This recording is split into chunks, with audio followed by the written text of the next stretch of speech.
Alright, so next reaction is Spooky Wrestler Rink by, let me see, Pin, Pilana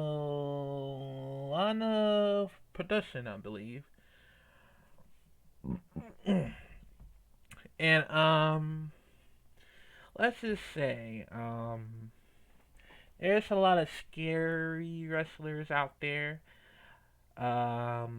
who well, there's a lot of wrestlers out there who've been doing some of the most scary ones to make sure they love doing those scary ones, including all the golf wrestlers like the Undertaker, Kane, the Boogie Man, or Gangrel, and the others, including the women, which I'm going to react to next. Um,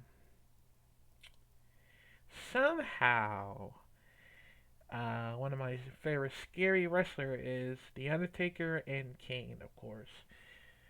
And also Mankind, because he also was a more scary than the other ones, in case. So, yeah. Um, Bray Wyatt, uh, he's the most scary ones of all time. Some of Finn Balor, the demon ones, actually scarier. Alistair Black, I think he was the most scary one as well. Not the least scary ones, but yeah. But we'll talk about it later. Let's get into it. Three, two, one, go. Characters are one of the most important aspects of professional wrestling. You need to build a character in order to be successful in the business. Some people have created spooky and terrifying gimmicks to stand out from the rest. These creepy characters have given children nightmares, which means they were absolutely spot on with their performance. Well, in today's Halloween themed video, I decided it would be fun to take my favorite spooky and terrifying wrestlers and rank them from the worst to the best. In order to qualify, these are superstars that I either watched live on TV, on DVDs, or old VHS tapes that I used to borrow from the library. Those VHS tapes are the only reason why I was able to watch the Monday Night Wars, even though it was in 2003 and they're already over by then, but you still get the point. Basically, I don't want to include people like Abdullah the Butcher, Kevin Sullivan, or Killer Kowalski in this because I personally did not watch them. They were in action during the 70s and 80s, and I'm 21 years old. There's no way I can rank them, even though all three of those men were actually really crazy. Abdullah the Butcher would bleed in every match and also use forks on his opponents. Kevin Sullivan was a satanic cult leader and was the definition of evil and psychotic. And Killer Kowalski actually ripped off another wrestler's ear and laughed at him in the hospital. I wish I was able to watch their work, but unfortunately I was not. Today we're looking at some people who terrified me. Many of you probably don't know this, but I'm a horror junkie and Halloween is actually my favorite holiday. The costumes, the candy, and the scares is what I live for. Anyways, let's jump right into the video and see my rankings for the most terrifying and spooky wrestlers of my time. Number 14, Doink the Clown. A clown plus a heel is a recipe for spooky and creepy. Doink the Clown was someone who liked to torture his opponents in the ring and also scare the fans in the meantime. If you go back and watch some of his promos, you can't even tell if he's playing a character or not. He kind of reminded me of Pennywise the Clown from It. I would have ranked him higher if I was scared of clowns, but I'm not really terrified of them. I find them creepy and all, but I'm not the type of person to have that clown phobia where they're completely scared of any clown they see. One thing that was extremely spooky was his horrifying laugh. Every clown that has that devious laugh gives me a bad feeling. His theme song is also pretty scary with his laughter going on at the same time. It's just pretty spooky overall. Number 13, the Demon Finn Balor. I am prepared to get some heat because Finn Balor's demon character may not be that terrifying or spooky, but if you take a look at his face and body paint, it's pretty weird. Also, he's literally portraying a demon character. A demon! When he enters this demon persona, he's very hard to beat because that's how strong his demon is. Who knows what crazy thoughts are going on through his mind when he is the demon. is this not spooky to anyone else? Of course, since it's 2019, I guess people find it less scary, but if I was a kid, he'd definitely be higher on the ranking list. Number 12, Psycho Sid. I've been watching some episodes of Monday Night Raw in 1996 and 1997 because I'm actually trying to watch all the episodes of Raw and SmackDown for some reason. I think it's going to be pretty cool. Anyways, that's beside the point. While watching these Raws, I've been seeing more and more of Psycho Sid's work, and now I can see why people thought he was pretty scary. First, his theme song was actually like terrifying. Like listening to it sounds like a serial killer is about to murder her ass. Really? And his mannerisms. Black people are 3 times more likely to die from coronavirus, and Donald Trump is trying to take away our health care. And emotions went great with the song. He either had a super straight and serious face, or he was losing his mind and yelling at the fans. Then I saw his size compared to Shawn Michaels and the other wrestlers, and he just looked like a monster. Let's not forget about his finisher as well, when he would hit you with a powerbomb, and it's a lot scarier when you see someone doing it who is 7 feet tall because they're 7 feet in the air, and the impact looks a lot more dangerous from that height. He did a great job at selling his psycho character. Number 11, Pallbearer. Yes, I'm aware that Pallbearer was not an active wrestler inside the squared circle, but he still earns a spot on my video. Pallbearer did a great job at selling his character and telling the stories of The Undertaker, Mankind, and Kane. Without him, I'm not sure how great those other guys would have been with their careers. Like, obviously they would have been successful, but just take a look at how much Pallbearer helped them. Also, Paul looked very, very creepy with his pale face paint and his dark circles. He kind of reminded me of a ghost, and I find ghosts to be very horrifying because just think about someone being there at all times and trying to scare you. Come on, that's a scary thought. Along with that, his high-pitched voice truly made him stand out and always sounded eerie. I always questioned why he talked like that, and it made me wonder what happened to him in the past that caused this to happen. Let's also not forget about the fact that he had power from his urn. That's a pretty iconic piece in wrestling history. He always exceeded in the roles he was given. Number 10, Papa Shango. Papa Shango was around for the early 90s when wrestlers had the over-the-top characters, and there was almost no character better than this. Papa Shango was into voodoo and magic, which caused for some awesome chaos. He would literally set people on fire with the power he had. He would also have an entire room backstage with candles and skulls where he would set curses on the WWF and wrestlers within the company. You did not want to mess with Papa Shango around this time. He wore face paint to represent a skeleton demon along with a spooky hat and a necklace made out of bones. How much more creepy can it get? In his greatest voodoo moment, he would cast a spell on Ultimate Warrior that would cause him to vomit and cause a thick black liquid to pour from his head. Of course, a young Valen watching this thought this was real, and I didn't even want him to be back on TV ever again because I thought he would kill all my favorite wrestlers. Number 9, Abyss. If you didn't know who Abyss is, you truly missed out on one of the scariest wrestlers of all time. In 2004, I will never forget about my discovery of TNA. I was flipping through channels and I happened to land on a new wrestling channel with a 6-sided ring. I was so excited because this was something new and interesting. Then I took a look at Abyss and I was so scared that I literally turned the TV off until his match was over. 6-year-old Valen was not having it with this creepy looking dude. Just so you know, I used to be very scared of everything on TV, especially the Halloween and Nightmare on Elm Street movies. So since Abyss reminded me of them, I was actually really frightened. I think he deserves to be on my ranking list because his gimmick was a wrestler who was actually insane from a psychiatric hospital. This is why his matches were all very hardcore and he would bleed a lot or end up in a pile of thumbtacks. The man was straight up crazy and he enjoyed it. Even in the 2010s, Abyss started to develop a split personality. He would be Joseph Parker and Abyss.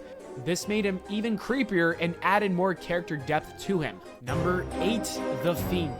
Bray Wyatt's new character definitely deserves a spot on this list. There are 2 different versions of this character that go hand in hand with each other. You have Bray Wyatt, who is always at the Firefly Funhouse playing with the puppets in front of a crowd of children, and then you have the horrifying Fiend. I don't know which is scarier because one of them is messing around with little kids and the other one is just a psychopath. The Fiend has one of the best gimmicks in the business right now, and he is definitely one of the spookiest of all time. When he attacks his opponents, the lights slowly go off, and there is also a scary screech sound effect, and then he proceeds to choke his opponents with the mandible claw until they pass out. This isn't even the scariest part of it all. He comes down to the ring with a lamp of his old character's severed head. That is just straight up crazy. The Fiend wears a creepy mask as well, and he also cracks the neck of his opponents, which is literally attempted murder. He gets away with it though because he's the Fiend. Bray Wyatt has been doing a wonderful job with the Fiend character, and I can't wait to see what happens next after the entire Rollins feud is finally over. Number 7, the Boogie Man. The Boogeyman's catchphrase was, "I'm the Boogeyman and I'm coming to get you." You can only imagine that an 8-year-old kid would be absolutely terrified of this, right? Nope. This is actually around the time when I started to love horror stuff, and I even mimicked the Boogeyman's entrance once. I took a clock in my room and literally said its catchphrase, and I smashed the clock on my head. Looking back at it, I was probably the dumbest kid ever, and I started to cry because I thought I was gonna die. But somehow I made it out without a scratch. It was pretty impressive. Anyways, back to the Boogeyman. His entrance and face paint was the definition of spooky.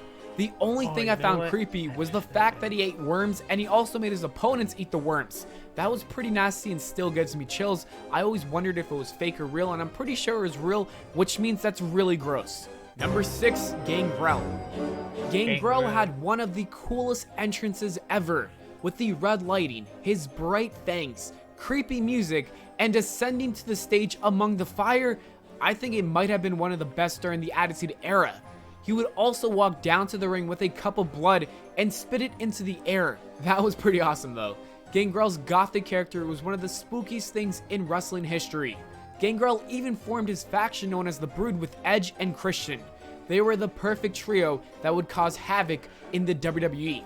Gangrel even gave his opponents bloodbaths. Overall, he deserves a high spot on this list. Number 5, Sting.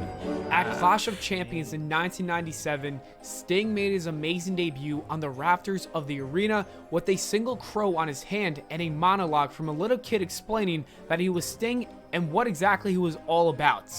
It was a perfect debut, and he would become one of the greatest superstars of all time. Although he was a face and took out the NWO, he was one hell of a badass that everyone liked. He was...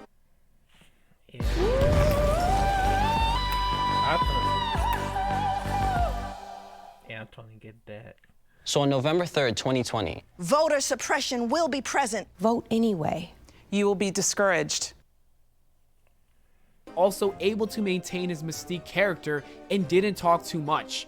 The man would just come out and start swinging his bat, taking out opponents. Like I said earlier, it was pretty badass, and I can see why people tuned into WCW during the Monday Night War.